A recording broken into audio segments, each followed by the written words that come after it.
Hi students, कैसे हैं आप। स्वागत है आपका आपकी क्लास में। बढ़िएगा, आज हम लेकर के आए हैं अध्याय नंबर 15 और चैप्टर का नाम रहेगा डॉक्टर एपीजे अब्दुल कलाम। उनके जीवन परिचय पर हम बात करेंगे। डॉक्टर एपीजे अब्दुल कलाम साहब जो रहे हैं वो हमारे देश के राष्ट्रपति भी रहे हैं और उसके साथ साथ वो बहुत बड़े वैज्ञानिक भी रहे हैं। ठीक है, उनके बारे में आज हम जानेंगे और अच्छे से जानेंगे। ठीक है, शुरुआत करते हैं और पढ़ते हैं।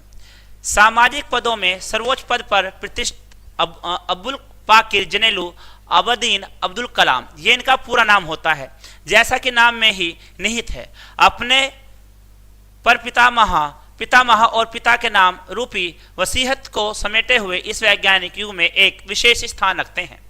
एक और इन्होंने वैज्ञानिकी के क्षेत्र में नाम कमाया तो दूसरी ओर इनके खोजों और निर्माण कार्यों में रत रहकर अपनी आयु सीमा को पछाड़ते हुए एक नौजवान की भांति, एक सशक्त सैनिक की भांति सतत क्रमशील रहे। तू एक तेरे रूप अनेक, यह उक्ति उनके व्यक्तित्व में स्पष्ट झलकती है। यानी कि कहने का मतलब यह है, जैसा इनके नाम में बहुत सारे नाम आते हैं, इनके दादा का आता है, परदादा का आता है, पिता का आता है और खुद का नाम आता है। ठीक है, वैसे ही इन्होंने इतने सारे काम भी किए हैं। ठीक है, बढ़ते हैं आगे और पढ़ते हैं ज्यादा इनके बारे में।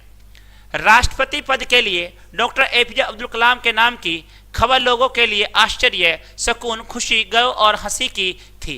अब्दुल कलाम के नाम पर जहां एक और लोगों को आश्चर्य था तो वहीं सुकून और खुशी भी थी कि एक गैर राजनीतिक पढ़ा लिखा वैज्ञानिक जिसने मिसाइल तकनीक के क्षेत्र में न केवल कुछ नया कर दिखाया बल्कि भारत को एक महाशक्ति के रूप में विश्व में स्थापित करने का स्वप्न देखा था, वह राष्ट्रपति बनेगा।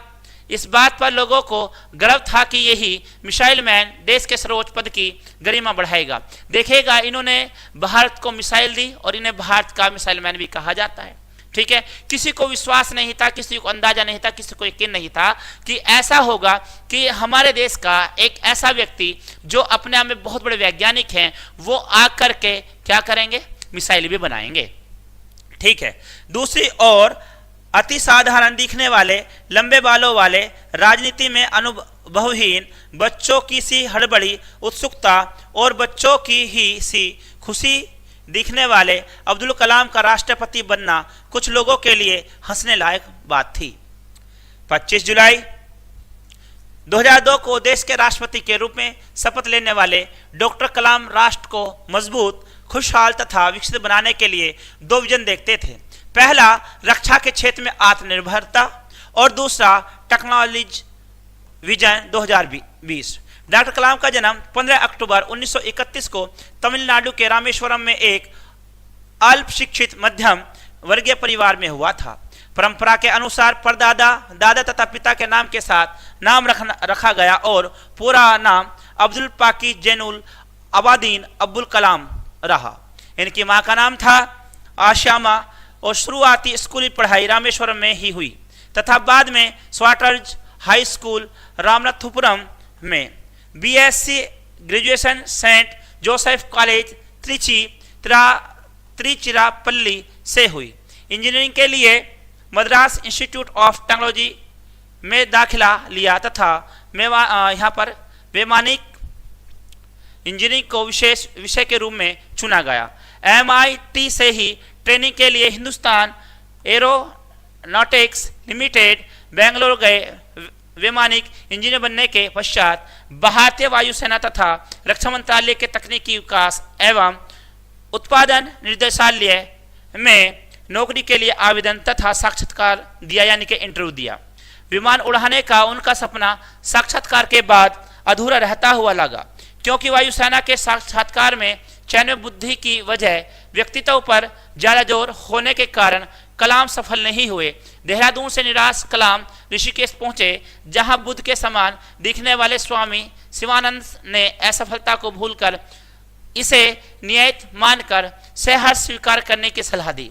कलाम दिल्ली पहुंचे, जहां उन्हें रक्षा मंत्रालय द्वारा नियुक्ति पत्र मिला, जहां उन्हें विमान उड़ाने नहीं, विमानों को उड़ाने लायक बनाने का काम मिला।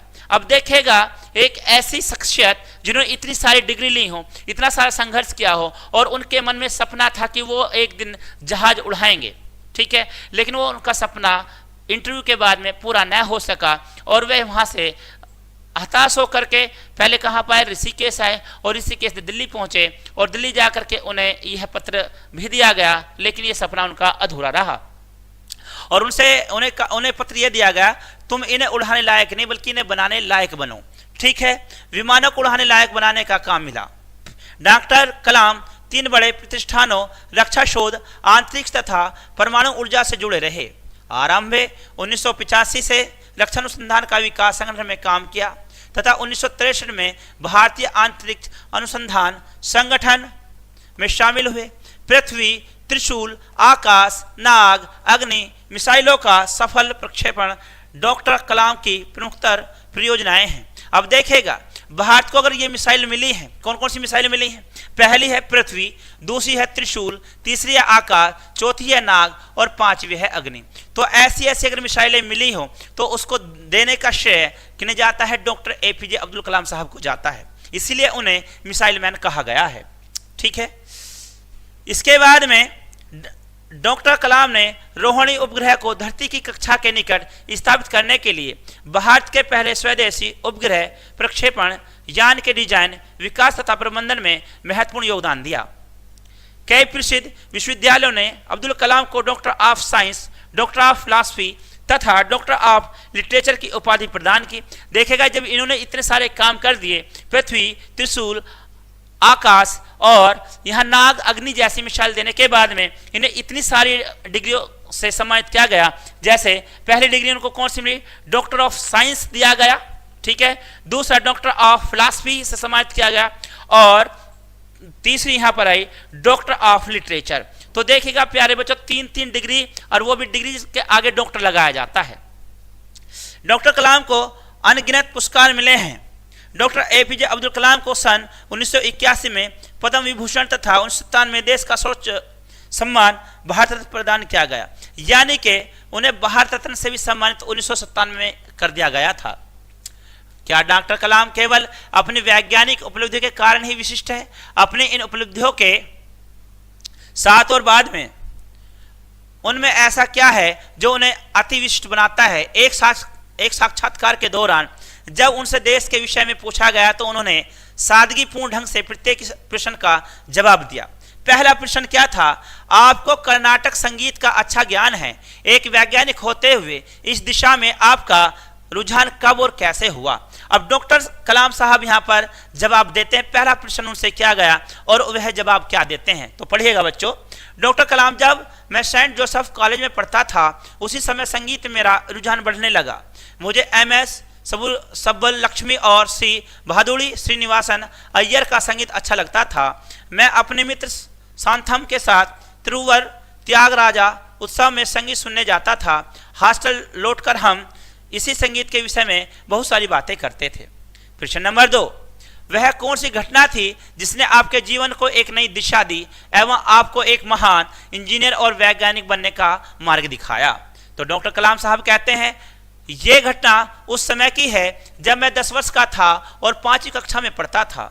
मेरे अध्यापक श्री शिव सुब्रमण्यम अय्यर हमें चिड़िया के उड़ने का सिद्धांत समझा रहे थे। उन्होंने शाम पर ब्लैक बोर्ड पर चित्र बनाकर हमें लगभग 20 मिनट तक समझाया कि चिड़िया कैसे उड़ती हैं, पंख फड़फड़ाने और संतुलन बनाने के लिए उसकी पूंछ कैसे काम करती है। पूरा समझाकर उन्होंने हमसे पूछा कि समझ में आया? मैंने और कई अन्य बच्चों ने कहा कि हमें समझ में नहीं आया। इस पर क्रोधित होने के बदले वे हमें समुद्र तट पर ले गए। वहां हमने अनेक पक्षियों को उड़ते हुए देखा। वहां पक्षियों की उड़ान भरने की प्रक्रिया मुझे अच्छी तरह समझ में आ गई। पैरों की मरोड़, पंखों की गति, पूंछ से संतुलन, सभी क्रियाओं का सामंजस्य सब स्पष्ट हो गया। अंत में उन्होंने बताया कि पक्षी आंतरिक प्रेरणा और जीने की इच्छा शक्ति से उड़ता है। इस अध्ययन से पक्षियों की उड़ान की तकनीकी के साथ साथ हमें जीवन की एक गहरी शिक्षा भी मिलती है। सैद्धांतिक ज्ञान को उदाहरण द्वारा ही पूर्ण शिक्षा का रूप मिलता है। रामेश्वरम के तट पर पक्षियों की उड़ान मेरे मन की गहराई तक उतर गई। यह मेरे जीवन का महत्वपूर्ण अध्याय था। इसके बाद ही मैंने उड़ान विज्ञान को अपना विषय बनाने का निश्चय किया था। मैं उनका आभारी हूँ जिन अध्यापकों को पढ़ाने की विविध विधि ने मेरा भविष्य तय कर दिया। इससे मैंने अपने जीवन का लक्ष्य और उद्देश्य निर्धारित कर लिया। मैंने भौतिक विज्ञान का अध्ययन किया, आगे चलकर मद्रास इंस्टीट्यूट ऑफ इंजीनियरिंग में पढ़ाई की और तब एक रॉकेट इंजीनियर, एरोप्लेन इंजीनियर और तकनीकी विशेषज्ञ बना। अब देखेगा, उन्होंने कहा कि मैं सब चीज जब हमें क्लास में पढ़ाया जाता था कि पक्षी किस तरह से उड़ते हैं, कैसे संतुलन बनाते हैं, सब बातें उन्होंने 20 मिनट तक हमें समझाई। और जब हमसे पूछा गया कि समझ में आया, तो मैं तो था ही मना करने वाला। मेरे साथ में और भी कुछ छात्र थे जिन्होंने इस बात को नहीं माना और मना कर दिया कि हमें समझ नहीं आया। तब हमारे गुरुजी ने हमें क्लास से ले जा करके हमें समुद्र तट पर ले गए और वहां जा करके हमें पक्षियों को उड़ना दिखाया, उड़ता हुआ दिखाया, और तब हमें समझाया। तब जाकर के ये बात हमें समझ में आई कि पक्षी कैसे उड़ते हैं, कैसे पैरों को अपना आकार देते हैं, कैसे पंखों को फड़फड़ाते हैं और कैसे अपनी पूंछ से कार्य कराते हैं अपना संतुलन बनाने के लिए। ठीक है, विज्ञान विषय पढ़ने के लिए क्या क्या तैयारी आवश्यक है। अब देखिए अगला प्रश्न है, डॉक्टर कलाम, सबसे आवश्यक है शिक्षक और विद्यार्थी के मन में विषय के प्रति लगाव, विद्यार्थी के मन में प्रबल जिज्ञासा। विज्ञान हमें एक विषय दृष्टि प्रदान करता है जिससे हमारी मानसिक अनिश्चितता समाप्त हो जाती है। यह दृष्टिकोण हमें समस्याओं को सुलझाने की शक्ति शक्ति प्रदान करता है। हम यह चाहने लगते हैं कि उस समस्या को सुलझाएं जिसे किसी ने अब तक न सुलझाया हो। इसलिए न्यूटन के गुरुत्वाकर्षण सिद्धांतों की खोज, आइंस्टीन की रिलेटिविटी थ्योरी, स्टीफन हॉकिंग की स्ट्रिंग थ्योरी, सीवी रमन जिन्होंने नोबेल पुरस्कार मिला, उनके बारे में पढ़ना हमें अच्छा लगता है। चंद्रशेखर सुब्रमण्यम जो चंद्र लिमिट और ब्लैक होल के लिए जाने जाते हैं, श्रीनिवास रामानुजन जो अंकगणित सिद्धांत के जन्मदाता हैं, इन्हें पढ़ना हमें अच्छा संवैधानिक वैज्ञानिक आधार पर प्रदान करता है। हम आविष्कार और खोज के महत्व को उपयोगिता के साथ समझ पाते हैं। अब ये बहुत सारी बातें यहाँ पर। अगला प्रश्न आया, 2020 में हमारे देश का स्वरूप कैसा होगा। तो देखेगा ये सारी बातें वहां पर हुई कि हमें किस किस से सीख मिली है। दोनों सारे वैज्ञानिक, चाहे उसमें आपके न्यूटन रहे हों, चाहे उसके बाद में सुब्रमण्यम रहे हों, चाहे आपके चंद्रशेखर रहे हों, चाहे उसके अलावा और भी वैज्ञानिक रहे हों, उनके बारे में उन्होंने कहा कि हमें इन सब को पढ़ना और समझना अच्छा लगता है। अगला प्रश्न आता है, 2020 में हमारे देश का स्वरूप कैसा होगा। तो 2020 का जो स्वरूप है ये पहले ही पूछ लिया गया, तो अब वो बताते हैं किस तरह से रहेगा। पहला बिंदु उनका रहा, गाँव और शहरों का विभाजक रेखा समाप्त हो जाएगी। सामान्य वितरण के तहत उद्योगों को पर्याप्त ऊर्जा और गुणवत्तापूर्ण जल आपूर्ति होगी। कृषि उद्योग एवं सेवा क्षेत्र में सामंजस्य के साथ काम होगा। कोई भी मेधावी विद्यार्थी शिक्षा और विकास के मूल्य से वंचित नहीं रहेगा। यह राष्ट्र योग्य विद्यार्थी, वैज्ञानिकों और पूंजी निवेशकों की मंजिल होगा। श्रेष्ठतम स्वास्थ्य सेवाएं होंगी। राष्ट्र की शासन व्यवस्था पारदर्शी और भ्रष्टाचार से पूर्णतः मुक्त होंगी। गरीबी और अशिक्षा जड़ से समाप्त हो जाएंगी। स्त्रियों और बच्चों के विरुद्ध अपराध पूरी तरह नियंत्रण में होंगे। किसी के अधिकारों का हनन नहीं होगा। तो यहाँ पर सब बातें उन्होंने बता दी कि यहाँ पर ये सब होने वाला है। ठीक है, इसी के साथ भारत के भावी कर्णधारों के लिए आप क्या संदेश देना चाहेंगे। तो वो कहते हैं, मैं भारत के कर्णधारों से यही कहना चाहता हूं कि किसी भी युवक को भविष्य से घबराने की आवश्यकता नहीं है। अगर उसने अपना लक्ष्य निर्धारित कर लिया है, समय बहुत बलवान है, सदाचारी बनो, आत्मविश्वास रखो कि तुम्हारे पास हर समस्या का सामना करने की क्षमता है। ऐसा करके तुम अपने लक्ष्य को सरलता से प्राप्त कर लेंगे। जय हिंद। बचपन से ही आकाश एवं पक्षियों के उड़ने के रहस्य के प्रति आकर्षित कलाम ने MIT के अंतिम वर्ष में अपने आप से पूछा, क्या यह वैज्ञानिक सोच प्रगति के तरीके में कहीं उचित साबित हो। अब देखेगा, जब वो कर रहे थे सब बातें, उन्होंने अपने प्रश्नों का उत्तर अच्छा खासा दिया। उसके बाद जब वो अपने विचारों में वापस लौट के आते हैं, तो MIT का उनका अंतिम ईयर चल रहा था और वो अपने आप से सवाल कर रहे हैं, क्या ये आपने ये पढ़ा, क्या वैज्ञानिक सोच प्रगति के तरीके में कहीं उचित साबित होगी कि जो तरीके आने वाले हैं, क्या वहां पर ये हमारी सोच आगे जाएगी या नहीं जाएगी। ठीक है, स्वयं संतुष्ट होकर ही आगे बढ़ें। प्रकृति के रहस्यों को भेदने वाले कलाम प्रकृति से गहरे जुड़े अग्नि, जिसका प्रक्षेपण के बदले RIC में 1 लाख पौधे लगवाने का उपहार मांगा, बच्चों को भी सदा वृक्षारोपण के लिए प्रेरित करते हैं। उनके लिए यह कार्य धरती माता से आशीर्वाद प्राप्त करने का जरिया है। डॉक्टर कलाम के लिए देश की उन्नति से बड़ा मिशन डॉक्टर नेल्सन मंडेला का था, जो मानव जाति की गरिमा का मिशन है। यह बात उन्होंने 1990 में जादवपुर विश्वविद्यालय द्वारा डॉक्टर ऑफ साइंस की मान उपाधि मिलने के क्रम में कही थी। जब उन्होंने ये वाली बातें कही कि डॉक्टर नेल्सन मंडेला वो हमेशा कैसी बात करते थे, वो हमेशा मानव जाति की बात करते थे, उसकी गरिमा की बात करते थे, उच्च व्यवहार और उनके सदाचार की बात करते थे, और खुद कहते थे कि आप अपने आप पे निर्भर रहें, आत्मनिर्भर बने, ठीक है, स्व अभिमानी बने। आगे बढ़ते हैं। राष्ट्रपति बनने के बाद अपने भाषण में संत कवि त्यागराजा स्वामीगल के भजन के माध्यम से कहा, मैं सभी महाश्रेष्ठ हृदय वाले मनुष्यों को प्रणाम करता हूं। इसी भाषण में उन्होंने डॉक्टर जी स्मेल के विचारों को भी व्यक्त किया कि हमारे पास एक मूलभूत मानसिक संरचना होनी चाहिए। मानसिक संरचना का अर्थ है उद्देश्य, लक्ष्य की गंभीरता तथा दिल और दिमाग की पवित्रता। बच्चों को विश्वास का पहला वैज्ञानिक मानने वाले डॉक्टर कलाम बच्चों से कितना स्नेह रखते थे, इसका उदाहरण वह 1 वर्ष में 1 लाख बच्चों से मिलते थे। बच्चों के लिए उनका पहला संदेश होता था स्वैपन स्वैपन स्वैपन, यानी कि बच्चों से बहुत मिलना पसंद करते थे। बच्चों को केवल यही बताते, सपने देखो उन्हें पूरा करो, सपने देखो और उन्हें पूरा करो, उनको वो समझाते रहते थे। बच्चों के प्रति बच्चों को प्रेरित करने वाले उनके संदेश में उनकी आवाज दिल से निकली आवाज होती थी, स्नेह भरी होती थी। बच्चों को साक्षरता और वृक्षारोपण का संदेश देना भी कभी नहीं भूलते थे। डॉक्टर कलाम के जीवन का उनके व्यक्तित्व का और रंग था उनका लेखक तथा समीक्षक होना। अग्नि की उड़ान, तेजस्वी मन तथा विजन 2020 उनकी पुस्तकें हैं, जिनमें उनका न केवल लेख रूप बल्कि समीक्षा का रूप भी उभर कर आया है, क्योंकि उन्होंने इतनी सारी पुस्तकें लिखी, जैसे तेजस्वी मन, अग्नि की उड़ान, ठीक है, विजन 2020, ऐसी ऐसी पुस्तकें उन्होंने लिखी हैं। डॉक्टर कलाम ईश्वर में गहरी आस्था रखते थे।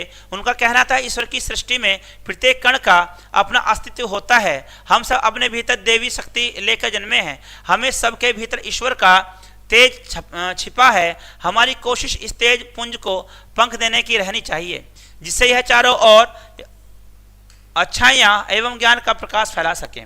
अब्दुल कलाम अपनी उपलब्धियां का श्रेय अपने माता पिता तथा गुरुजनों को देते हैं, और वो कहते हैं कि जितनी ये उपलब्धियां मुझे मिली है, यह सब मेरे घर वालों, हमारे माता पिता और हमारे जो है गुरुजों के द्वारा मिली है, ठीक है, इसमें मेरा अकेले का योगदान नहीं है।